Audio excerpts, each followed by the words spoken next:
I'd like to commence this video with a request. For those interested in receiving more premium betting tips and predictions, especially if my guidance has contributed to your success in winning bets and generating revenue, I kindly seek your support in revitalizing this channel. Your assistance plays a crucial role in bolstering my presence on YouTube.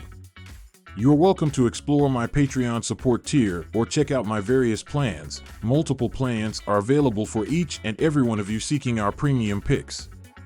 You can find the link in the bio and comment section below. Thank you for considering and supporting me. Red Sox vs. Orioles. My team pick is Orioles minus 1.5 runs. This should be a great game on Wednesday night, but I think it's a fantastic spot to lock in the Orioles on the run line with their ace going at Camden. Burns is looking like a Cy Young frontrunner, riding a 6-start quality start streak coming into Wednesday's game. His ERA over the 6-start run is just 2.48. Meanwhile, Cutter Crawford appears to be regressing as the season continues. He started on fire in 2024, but he owns a 4.66 ERA over 5 starts this month. Boston has dropped each of his last 4 outings, and all 4 defeats came by at least 2 runs, minus 3.5 MOV over a 4-start stretch. My total pick is under 8 runs. As of this writing, Tuesday night, there are a couple of heavily juiced 8.0s on the board. I like the under a lot at this number, but I still don't mind it if you have to settle for 7.5 runs. Burns is primed for another excellent start, as he's limited the current Boston roster to a slash line of .152/.220/.239 over 46 at-bats. Furthermore, he has been lights out at home, posting a 1.99 ERA at Camden this season, 40.2 IP. Finally, these have been 2 of the better bullpens in the league this year. Boston enters the game ranked 6th in bullpen ERA, 3.42, and 9th in WHIP, 1.23, while Baltimore is 11th, 3.72, and 5th, 1.16, in those respective categories. Factor in that it's a getaway day as well, so we may see some backup players inserted into the lineup. All signs point to the under being the right play in this divisional clash. Athletics vs. Rays. My team pick is Athletics to win. The Oakland Athletics have shown the ability to pitch a bit better out of the bullpen, and neither team needed to empty their bullpen in the first game of the series. Joey Estes had one bad start against Houston, but Tampa Bay's lineup is nowhere in the same stratosphere. When looking at the offensive production throughout the season, the Athletics are 20th with a .679 team OPS, while the Rays are 28th with a .656 team OPS thus far. All in all, go with the Oakland Athletics to win another game here. My total pick is under 8.5 runs.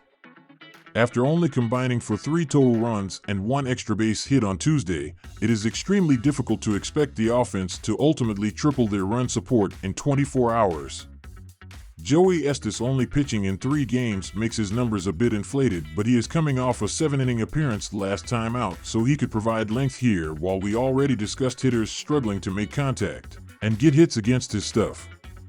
In the previous week of games, these teams were not scoring too well as Oakland averaged 4 runs in their previous 6 games while Tampa Bay is scoring 2.8 runs in their last 5 games.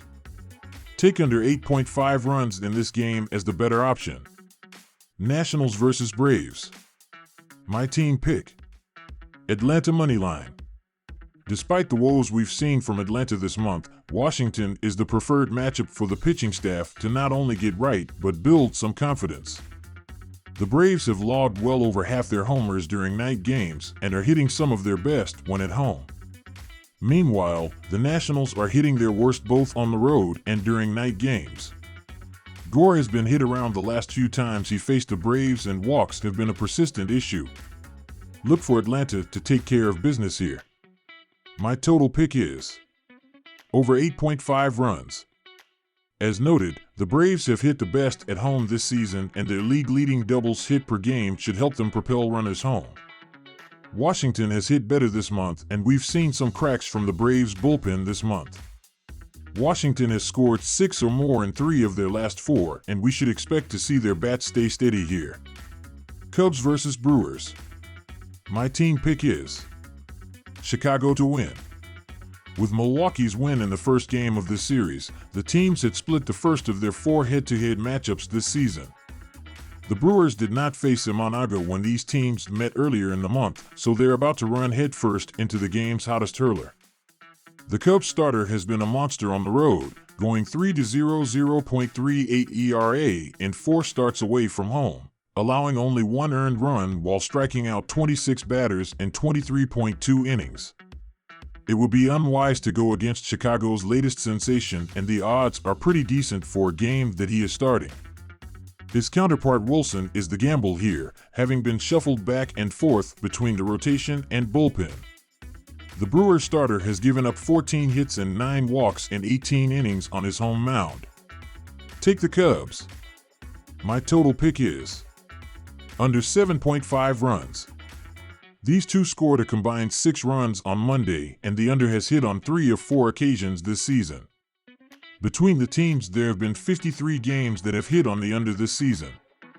3 of the head-to-head meetings saw one of the teams score a run or less, and no one put up more than 6 runs in any of their meetings.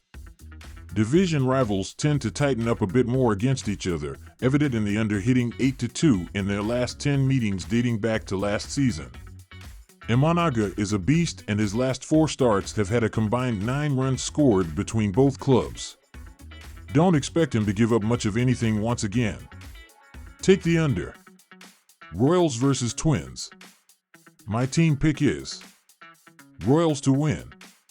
There has been a clear difference between these starting pitchers this season, as Seth Lugo is 5-0 with a 0.75 ERA and a .145 batting average against in 36.0 innings. 5 starts on the road this year, while Bailey Ober is 2-0 with a 2.57 ERA and a .167 batting average in 21.0 innings, 4 starts, inside Target Field.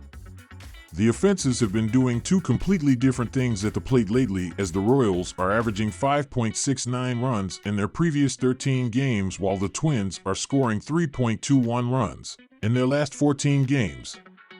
All in all, go with the Kansas City Royals as slight underdogs here to win. My total pick is over 7.5 runs. The bullpens have been right around league average, but are giving up some runs, as Kansas City is 17th with a 4.00 reliever ERA thus far, while Minnesota is right ahead of them in 16th place with a 3.93 bullpen ERA. Both teams have been providing great swings with runners on base thus far, as the Royals are leading MLB with a .850 team OPS in those situations, while the Twins are 20th with a .707 team OPS. Go with over 7.5 runs in this game as the better option here.